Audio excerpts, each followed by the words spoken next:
Welcome everyone to Dead Talk Live, and tonight we have special guest Josh Cruddas with us. Josh, thank you for being here with us. How you doing, man? I'm great. Better now. How are you? I'm doing great, and we're going to talk about Raccoon City, but I want to talk about a movie that came out last year. Okay, Anything for Jackson. Okay, Yes. in my opinion, that was released last year, and it's one of the most overlooked films of Mhm. 2020, I think. It is such an amazing film, and you play a true psycho. I mean, you are just flat out scary in the role of Ian, I believe is your character's Yes, name. indeed. Yes, indeed. So, and you got to work with Julian Rikings, who was also a previous guest of ours. Brilliant Yes. actor, wonderful man. So Oh, let's just talk a little bit about anything for Jackson. How did you come? First off, how did that script come your way? I'm so glad we're starting with this. I love Anthony Jackson so much. I love the people who made it. Justin and Keith, these guys who, and I'm sure you've heard about their story, but they started, their careers. They're both supremely talented people, and they started their careers doing what a lot of us have to do in Canada, which is, doing what we can to make a living in our chosen field. And so they did these these really great holiday and kind of kids movies, and all the while in the meantime behind the scenes they're cooking up this world, this horror world, which they love so much. And so yeah, I mean, they tell the story better than I do, but they needed a horror movie and they didn't have one. They figured this out, I think, in a day. They figured out the Wow. general plot of Anything for Jackson, and then yeah, so they very luckily, my amazing agent Megan sent me their way, and they got me to tape for two roles, neither of which, I love to tell the story because neither of which were Ian. They were two smaller roles.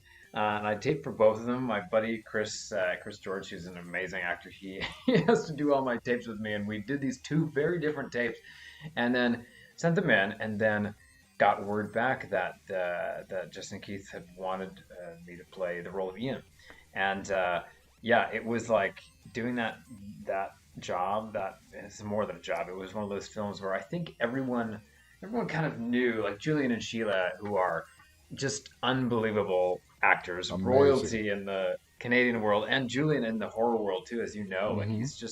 he's an icon, right? And so I'd worked with them on Polar, a Netflix movie we did a few years ago, where we just had a day together where I unfortunately had to murder him in Polar, and yeah, so we got to do this thing together, and they're so lovely, so lovely. Everybody on that movie, we're making a horrific, satanic Reverse film, and everybody, exorcism. yeah, a reverse exorcism, exactly. And everybody on the movie is just like a dream to work with everybody. So yeah, I will talk about Anything for Jackson all day because I love the people behind it so much, and I do love how I appreciate you for saying that it was a favorite of yours and overlooked. I think it's one of those movies that might kind of keep going like a sleeper style. Like Hmm. it's one of those movies that I think people are rediscovering it and discovering it for the first time. And yeah, I mean, I think it's way too early to throw around a word like classic, but I always tell Justin and Keith because I'm so stoked for them the way this movie has kind of catapulted Yeah. them.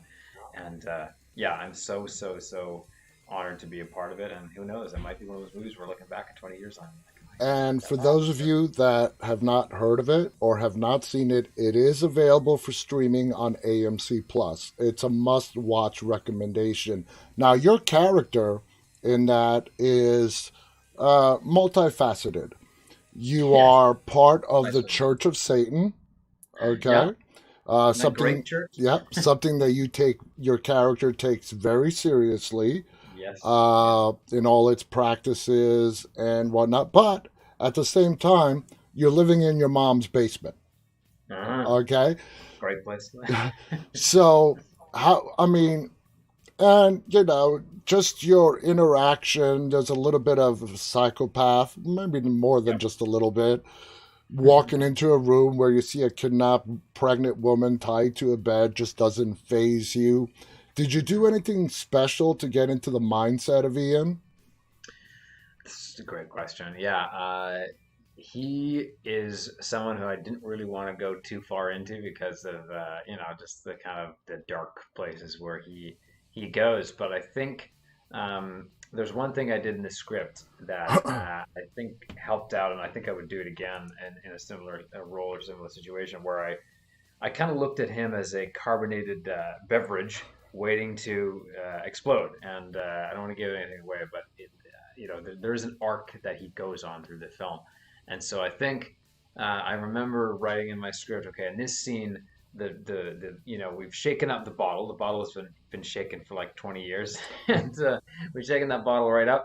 And every kind of scene, someone or something or somehow that bottle cap gets twisted off like slightly. So it's like, okay, now it's 10% off for the first scene. And then midway through the movie, once he starts to get a little bit excited, now we're getting the territory of 40%, you can Gotcha. feel Yeah. it. And so, yeah, that I think helped me keep sense of, because, we shoot movies out of order and all that fun stuff. And other actors are way better at doing that stuff with ease than I am. So I was like, I need a little roadmap to follow to help me not mess this up. And yeah, so I think that was super helpful. And I certainly, but Justin is one of those directors who he's had so much experience uh, that he's so confident on set, even though this is his first kind of like his passion project. He's so confident on set, and which gave us confidence. All of those actors is so nurturing and warm. And Keith, having him there all the time too, amazing. He's like Yeah. your cheerleader in the corner. It's fantastic. And all of you guys in that movie, yourself, Julian, Sheila, you all did such an amazing job at playing your roles. But I mean, Julian and Sheila, I mean, talk about two pros. Oh my God. Just the way the movie starts off, Yeah. retired couple, he's complaining about the hem on his pants being a little bit uneven. And then the Yeah. next thing you know, they bring in this kidnapped pregnant girl, and you're like, "What Oh the yeah. hell is going on?" What is Of this? course, it's their acting and it's wonderful. Uh, but when you read this script and you read how this thing starts, did you fall in love with it right away? Oh my God, immediately. Yeah, immediately. Like it's one of those scripts where I couldn't believe I got to play this kind of like this character with this kind of arc and this kind of juice.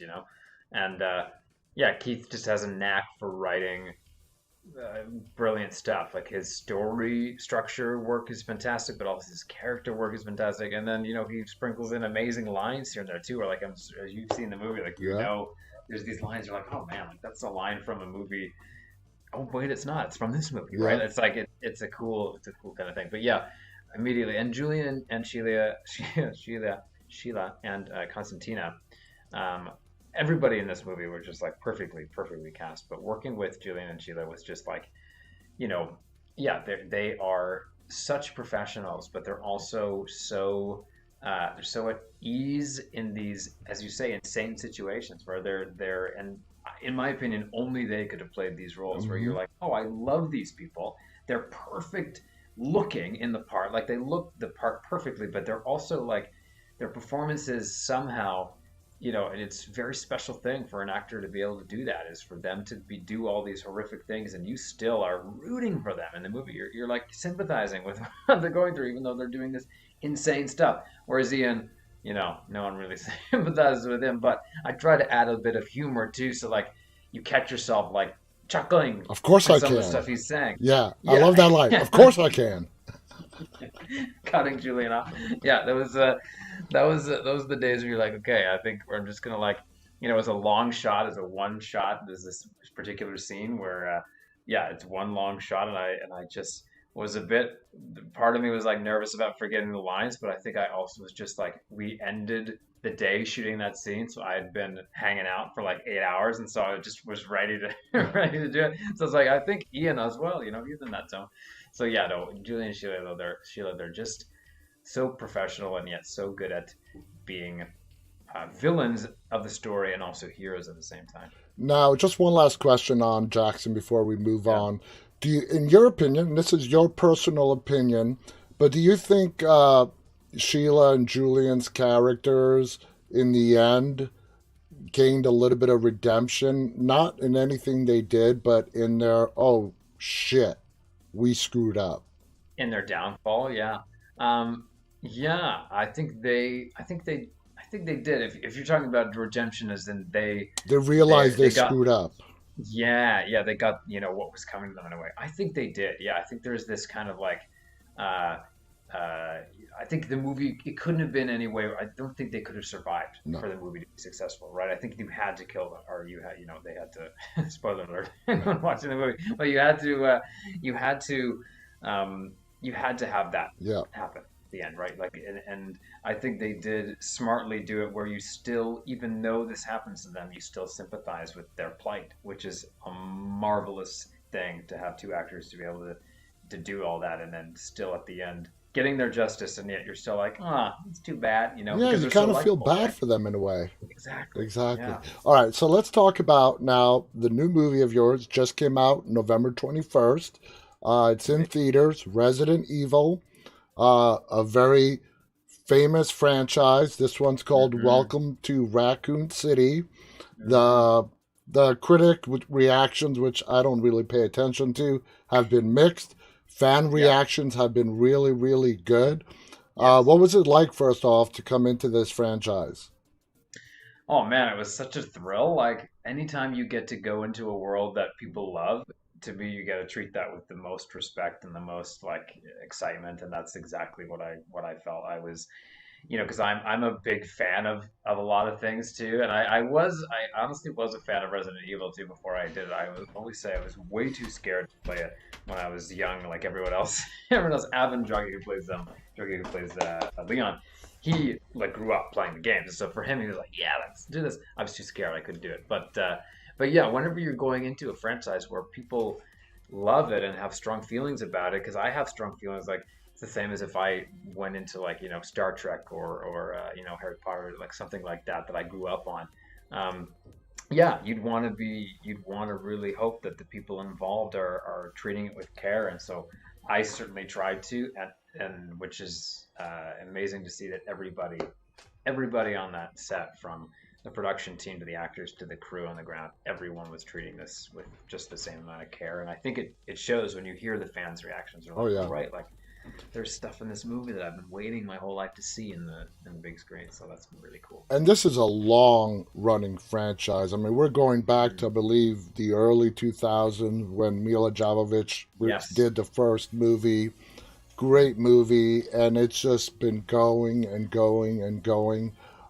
Sean Roberts, who was a part of the franchise, has also been Hmm. our guest.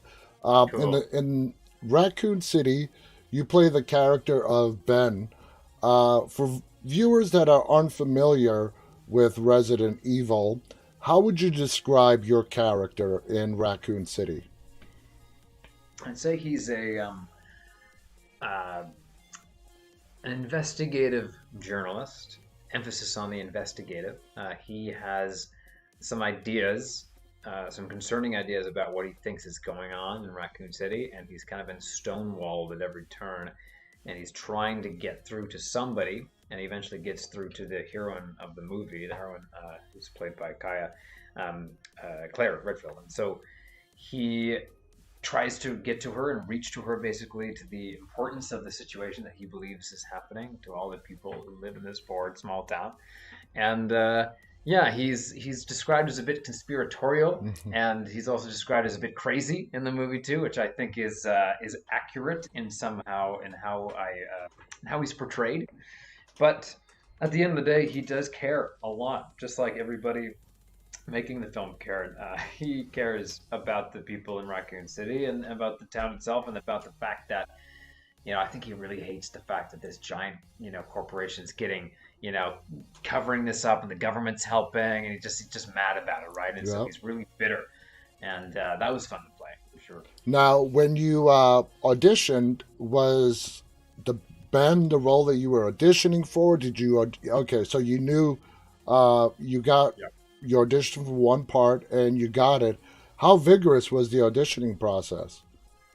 That's a great question. It depends for these movies, because these giant movies sometimes you're like, okay, like is it a eight callback situation? But this one was mercifully for me quite simple. I very luckily I'd worked with a couple of producers before, Jeremy Wilton, Hartley Gorenstein, who worked on Polar with me again, and so I knew were familiar, and the casting director I love so much, Sarah, who also is familiar with my work, and so I think that maybe helped. But yeah, I sent in a tape. I was at home in Nova Scotia, and my parents. I think I was staying in my parents' basement, literally like Ian, for that week because I was doing a little vacation, and yeah, did it in the basement, and with my friend. I think again, Chris helped me out with this, and then that was it. They sent me the sides, and they sent me the breakdown of this like kind of supporting character. At the time, that they were looking for like a Brian Denny type. And I was Uh-huh. like, I don't think I'm I don't think I'm Brian Denny, but I'll bring a different flavor to it. And then yeah, that was it. I was super lucky to just book it from that, and yeah, we were able to translate some of the stuff from the audition right into the film, so it was a lot of fun. Now, would you say it was just more of the character and what you can do with the character of Ben, or would you have been happy with any part to get into the Resident Evil franchise? Oh my God, I would have played a hot dog bun lying on the floor in Resident Evil. I would have done anything, a tree, I don't care. Yeah, I was obviously super stoked to play Ben because once you know kind of dive into the stories and the games and the remake that they had, and so it's really fun to kind of be in that zone and play with a character as fun as him because he is a sympathetic character. You can make him sympathetic, right? His motives for the most part are really pure and really really sympathetic. And so playing with that, and as you know, I play a lot of horrible people in most stuff that I do. So it's nice to be nice to play someone with half a heart at least. Yeah. That was really nice.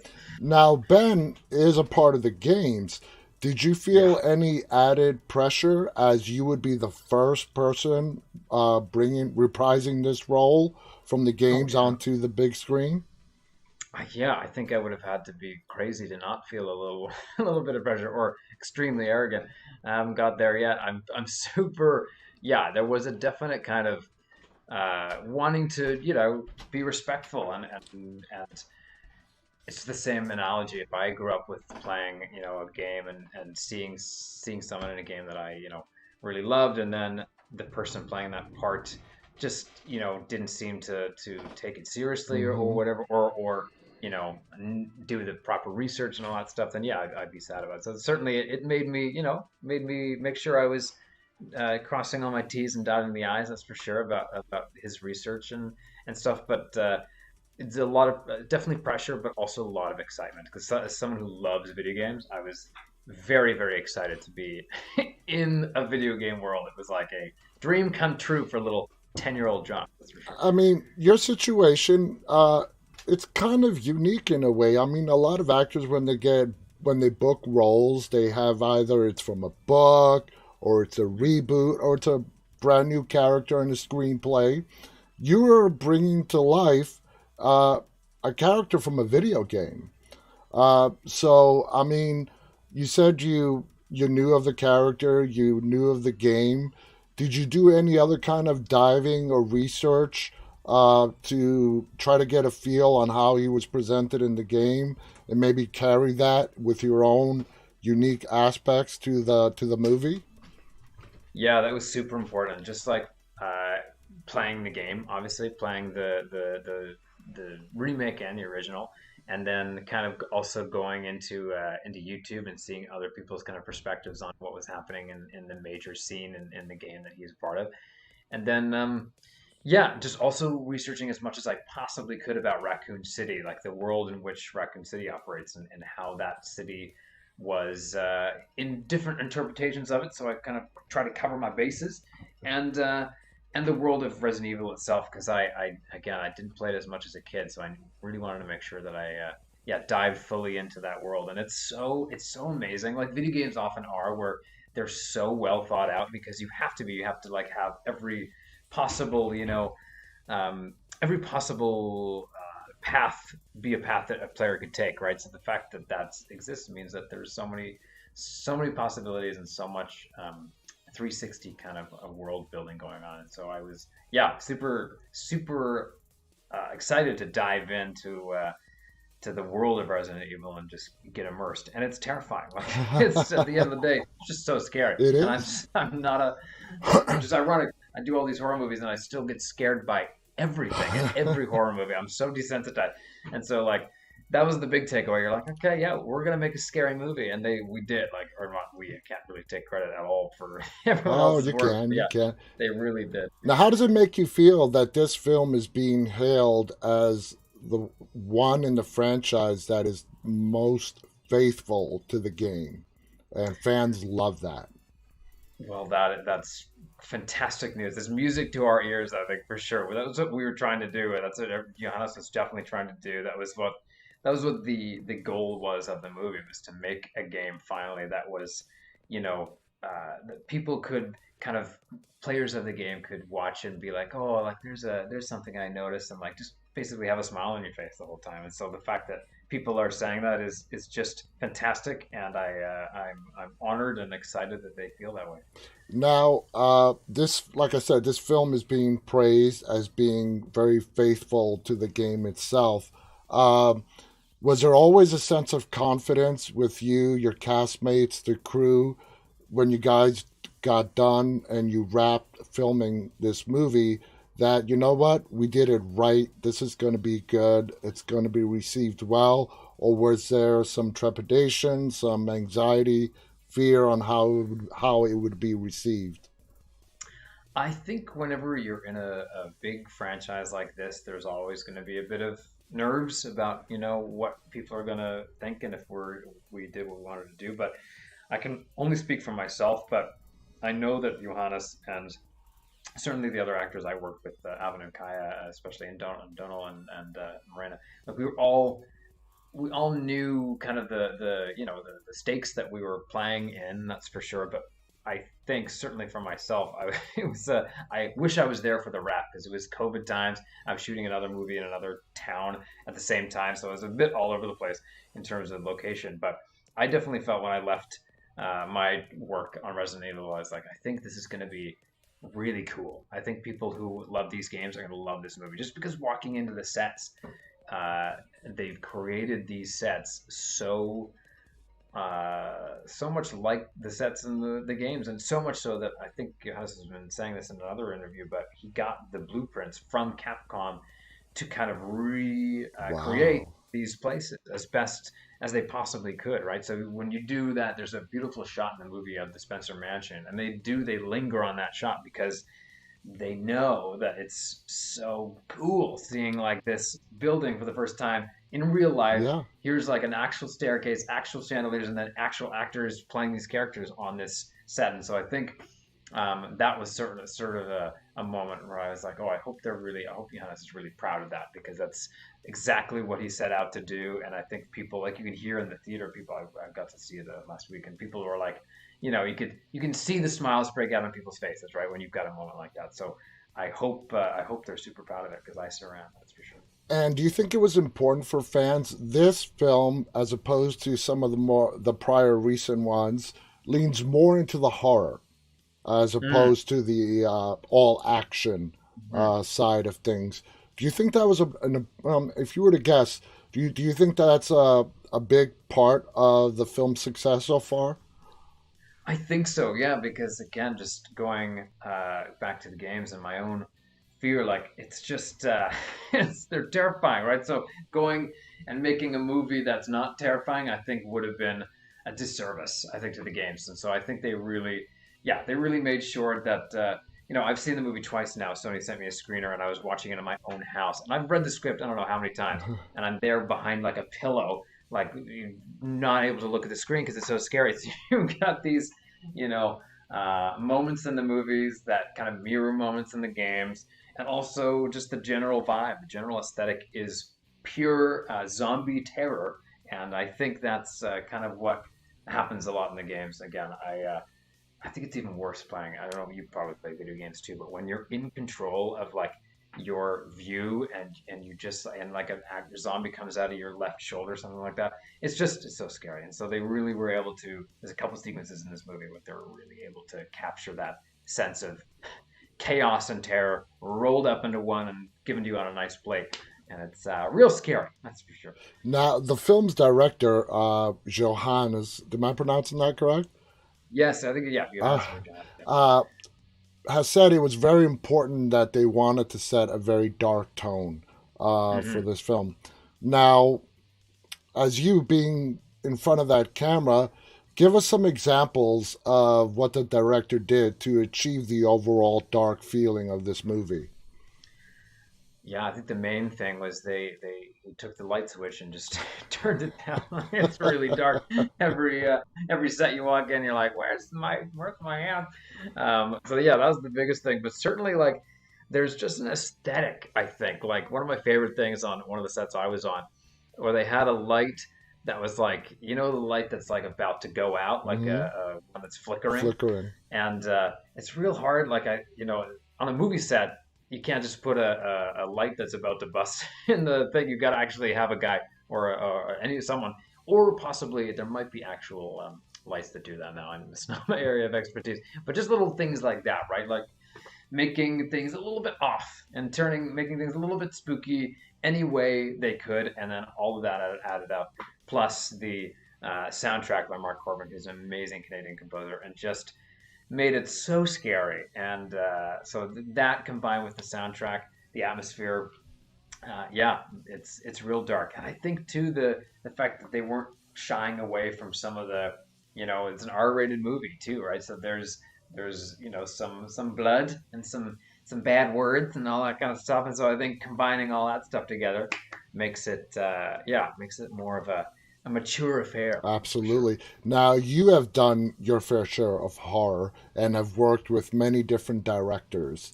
Watching these directors work on these great horror movies, uh, everybody has their own unique style. Do you pick up on like one director is really?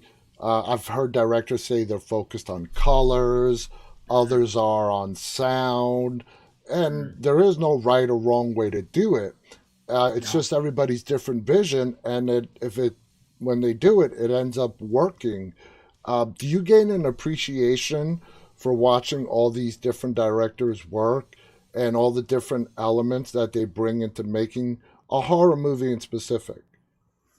That's an amazing question. Yeah, I try to. I guess short answer.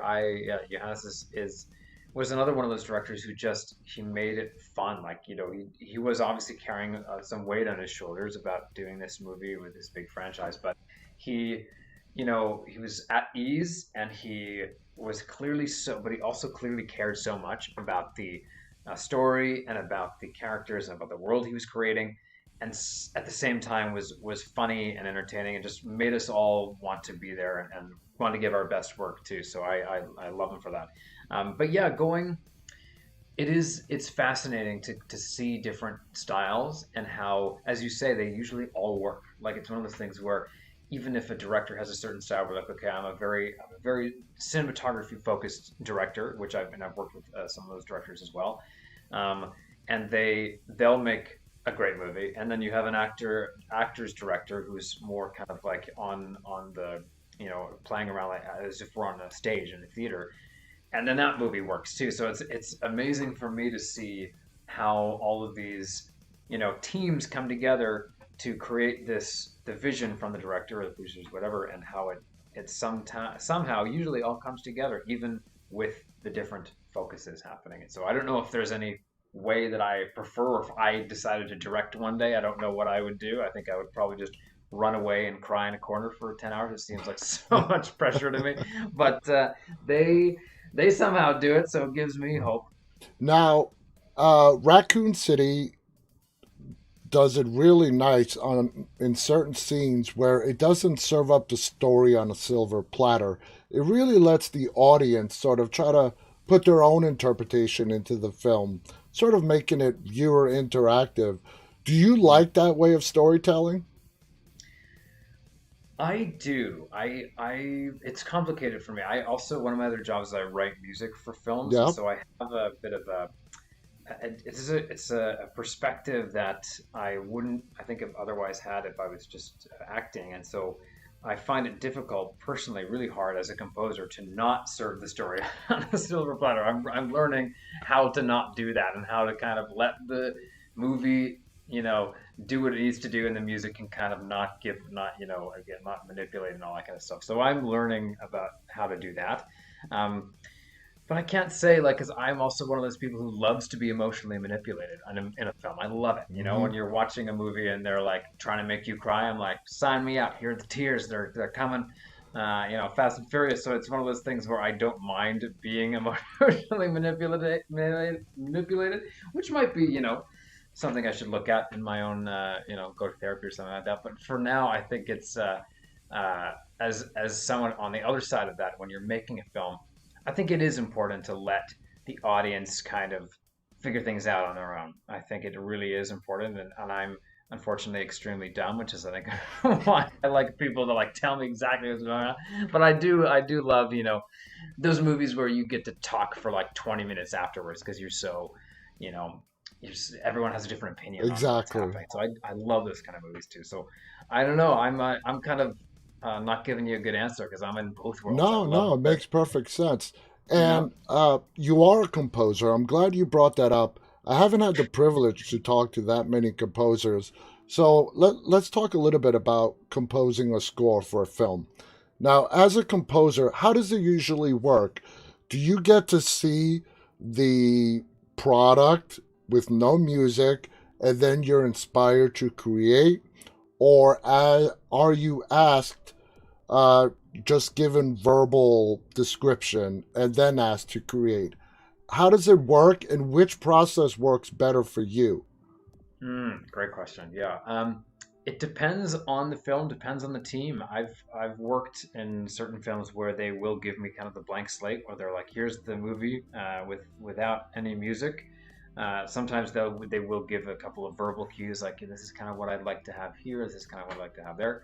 And then sometimes I'm given a movie which has been completely temp scored, meaning they'll put music cues from usually extremely famous, incredible movies to the soundtrack, and they're like, "Just do this," and you're like, "Okay, well, this is Hans Zimmer's The Dark Knight Rises," for Yeah. which he's so it's like it's tough to like, or they'll put in something from John Williams where he won like 5 Oscars for, it, and you're like, "Okay, so this is no pressure here," so that's always fun where you're trying to trying to basically somehow come close to these legendary giants of composing.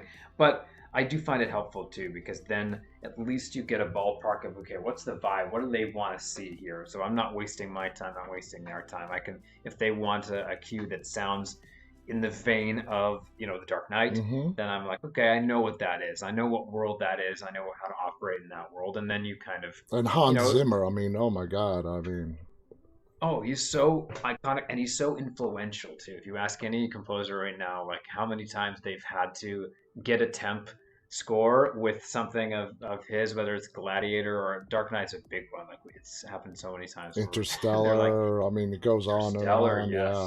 yes. Or Time from Inception. There's Hmm. a cue called Time at the very end of Inception, and that is a it's shocking how good that cue is at what it does, and it's shocking also how good it is where directors will drop it into their edits and they'll edit the movie to this Yeah. cue of Sound of Music because it's such a perfectly um, it's so perfect in how it resolves and how it builds. And so getting to kind of play in that world is fun, and it's always like, okay, I've got to do my own thing, obviously, but it's nice to know that this is where they want the emotional arc of the scene to go, or this is what the action hits should be. And so I do find it helpful for sure. So I think, yeah, if I had to pick, I even though temp scores sometimes drive me nuts, I never mind having them. That's for sure. I never mind having them. Now, Raccoon City, the score was done by, let's see, Mark Croven. Yeah. Was there any part of you hoping to help out with the score of Raccoon City, or That's a good question. I don't even know. Like there was, I have done actually for Polar. I ended up talking to Jonas Ackerlund, who directed that movie, and because they were looking for a Canadian composer at the time, and I was like, hey man, like I just finished. I was wrapping another film for Lionsgate at the time, composing job, and I was like, can I send you a demo what I would do? And he loved it, which is so kind. But he was also like, we've got someone, which is great. And they found Dead Mouse, and he absolutely killed it. It was unreal, like Dead Mouse scoring your movie. I would fire myself to make that happen. But Resident Evil, didn't really cross my mind. I assumed they had someone for it. And then Mark Corvin, who is a Canadian composer and is just a honestly a master of horror. Like he did The Witch, he did The Lighthouse, and he's just so good at creating tension and atmosphere. And in this movie, he gets to do some melodic stuff too, which as a composer, to me, it's always your dream to do melodies and stuff. So he absolutely killed it. I'm so happy. Now, we should tell our audience that when the credits start rolling in Welcome to Raccoon City, don't get up. There is a post-credit scene. Um, that is a trend that really became popular with the Marvel movies, Yes. Iron Man and whatnot. Uh, do you like that aspect as a fan of films? Like, oh, I got to sit through these credits that some run 12 minutes just to watch this post-credit scene. What are your thoughts on that? Uh, I'm someone my one of my best friends, Andrew Call. He's a filmmaker as well, and he instilled from a very young age. We would go see movies together, all of us as friends, and he would always sit through the credits, and all of us would be like, "What are we doing?" And then once I started getting into the industry, I was like, "Oh yeah, I do actually want to sit through all these credits because you've got every person in this role." Contributed a lot of time and a lot of effort and a lot of work and sometimes a lot of blood sweat and tears to make this happen. So once you start to shift your mindset and you're thinking like, okay, like I do want to honor and just give respect to the people who made this movie, then it's kind of like a nice bonus treat that at the end It you get a is. little reward for doing that, and here's a cool scene, right? And so yeah, the Marvel movie certainly helps with that. And I think from a filmmaking standpoint, it's smart because it gets people to stick around and watch the credits and give their respect to the people working on the movie. But also, it gives that just a kind of extra jolt of excitement for what could be coming, and gets them talking about the movie, in a more active way after it's done. So I think it's super clever. Whoever thought of that, hopefully got a raise. Now, are you excited at the prospect of a follow-up movie to Raccoon City? Oh yeah, I hope they get to do it. Yeah, I don't want to give too much away. I don't know how I would come back for it, but who knows? There's always a way. There's These always kind a of movies, way. You always a way. never But yeah, know. I hope they do. It'd be Uh, amazing. let's talk a little bit about Polar. You've mentioned it throughout this interview. It stars Mads Mikkelsen, another amazing actor. I mean, those people who have watched Silence of the Lambs and seen Anthony Hopkins as Hannibal Lecter, you're like, there's nobody else who can play Hannibal Lecter. And here steps in Mads Billy as kills it, man. Hannibal on TV, and he just knocks it out of the park. What was your Oh, experience working with Mads as an actor? Metz is he's so down to earth and he's so chill, which I think was a bit of a surprise to me. He's just, which at the end of the day, a lot of these, incredible actors they're just like super down to earth. And so he was, the first time we ever met, we were both watching, they set up this old TV in one of the sets and they had the Olympics or something. I think we were shooting it around the time of the movie. I can't remember, but it was around. Yeah, it was some skiing competition. We were just watching skiing, and he's just there in armchair, like away from the scene he's about to go into and murder a bunch of people. We're just watching skiing. We're talking about the team. So he's so down to earth. But I always say there's a scene in the movie that if people see it, it's near the end where him and Catherine Winnick are across this giant warehouse style set, and they're so far away from each other. And it's that beautiful movie magic moment that I love to talk about, where it's just, in real life, these people have to be shouting to be heard over each other. Like it's like 500 feet away from Uh-huh. each other, very very far. No, 500 feet. I'm not American. I shouldn't say. I don't actually know how far that is, but it's a far away a distance, and they should be yelling, but they are whispering to each other. They're whispering and they're having a conversation. And in real life, you're like, what the, like they can't even hear each other. Like what's going on? And then you watch it back, and you've got these two incredible actors, Mads is just like, he's doing a cigarette thing and he's barely above a whisper. And somehow, in the context of the movie, it works. Like, it's just because it's so stylized, everything's so well done. And yeah, so those moments you're like, oh man, I'm working with a real pro here, someone who is just an absolute icon. And so, yeah, he's fantastic. It's so nice too. Now, in all the projects that you have done, is there a particular genre? Is it horror? I mean, do you particularly enjoy doing horror over other genres? I mean, it's Such a good totally your question. personal I should preference. say yes because I'm on a horror podcast and all my friends make horror movies. I should say yes. The only reason why I wouldn't say horror is because literally just the amount of blood that I usually get covered in, which is all, you know, um, corn syrup, dried corn syrup, and so It's it hard to gets in get my off. hair. I barely have any hair left, but the hair I do have left gets sticky with corn syrup, and so that stuff I'm like, oh, I could do. I love the genre. I could do without being doused in blood. I did a movie called Faking a Murderer, where I just ended the whole movie just head to toe in blood and polar all the time. So certainly, if it wasn't for that, I'd say horror. But I don't know. I think I love comedy. Honestly, it's hard to be. I find it hard sometimes. I get anxious trying to be funny, or I used to when I started doing comedy. But now, I've kind of since I've gotten old, I am a little less anxious. So that's kind of fun. I love comedy. But yeah, I did a movie called Moonfall as well in this year, which was action, a big kind of disaster action movie, and that was really fun too. So Yeah. I'm giving a horrible answer by saying basically I'll do anything if someone pays me a hot dog bun optional. But I'm very yeah, I'm down for anything, that's for sure. But I do love working with passionate people, and I find a lot of passionate people in the horror genre for sure. Oh yeah, it has the most devoted, fans in the world. Yeah. If nothing else, you got to say the fans are loyal and Oh devoted. yeah. Uh, if you were to pick one project that people most recognize you, let's say when you're walking down the street, what would it be? Um, it's only happened a few times. Thankfully, I'm very not famous, so it doesn't it doesn't happen too much. But I I'd say probably a mix of. I mean, honestly, the great thing I shouldn't say great thing, but like I'm in a mask pretty much every time I'm like out and about now, or out at a grocery store or whatever. So it's people don't really recognize me, or they haven't from Resident Evil yet. It's only been open a few days, but yeah, I've been recognized for both Anything for Jackson and for Polar. And both are always such a crazy surprise if I'm in like the pharmacy and someone's like, "Hey, like I love you Anything for Jackson." And that time I actually had a mask on too, and they still recognized me, which was Wow. incredible. And I was so like thrilled by that, and just not for me, but just the people who were watching Anything for Jackson and that they got to see this movie because I was so proud of it.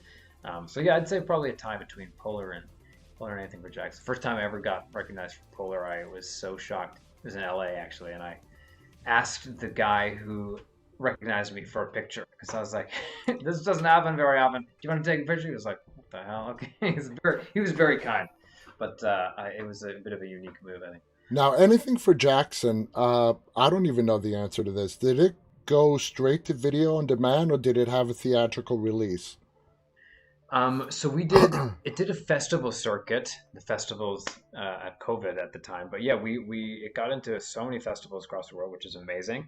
And then they had a pre-sale done with Super Channel in Canada, which is a TV on demand service. So before the movie came out, that was where it was going to go in Canada.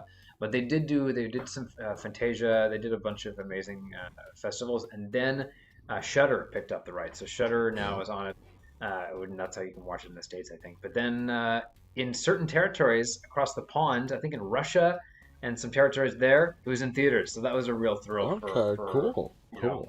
Justin and Keith were like, "Oh man, we should take a trip to Russia," and I was like, "Well, it's a long flight to see a To movie see that a movie. you've seen 80 times in your own house." But it was super cool to have it in the big screen. Josh, I want to thank you so much. Again, guys, Resident Evil Welcome to Raccoon City is available in theaters across the nation. Is it a worldwide release? Sure is. I feel like it's open. I think it's opening in the UK and stuff early December, but Early December. it's otherwise all over the place. Yeah. Check it out. It does lean more into the horror than some of the prior Resident Evil movies. Josh is It amazing does. in it. Also, I'm going to say it again. Watch anything for Jackson. It's available on AMC Plus, which is the company that owns Shutter anyway, so it's the same thing. Watch Amazing. it. It's an amazing movie. Uh, I mean, Thank you. there's no other word to describe it. It really is a fantastic film. Josh, thank you so much for being our guest. Any final thoughts you want to share before we go? Just thank you so much. And I'm going to pass along all those kind words to Justin and Keith too. They'll be Please thrilled do. to hear. Yeah, thank you so much. My the thing that's been scaring me the most besides Resident Evil lately is I've got an album that just released 2 weeks ago, Tell us which about was it. speaking of terror, was very terrifying for me to put out, and so that's been on my mind too. It's been a crazy, crazy time, and I'm so grateful for all of it. And yeah, What's the name I of the just album? it's called Variety Show, and it's very true to its name. Lots of different kind of genre hopping, but I yeah just wanted to make some Awesome. catchy songs, and so yeah, that's So is it been available like on iTunes, Spotify? yes, yeah. All anywhere you find music on the interwebs, it'll be there. Check Yeah, it out. it'll be there. Check it out, Thank you so guys. much. Thank you again. Thank you so much for having me. It's Oh, been it's been so my fun to just chat. pleasure. It's been an absolute blast. Thank you so much for coming on here and sharing the Thank you. stories about Resident Evil, anything for Jackson, Polar. You've had a great career and you have plenty of great stuff to bring us on the screen yet to come. So thank you so Fingers much. Thank crossed. you to our audience tonight. Stay safe on behalf of Josh and myself. Good night. Stay safe and stay walking. Bye, everybody.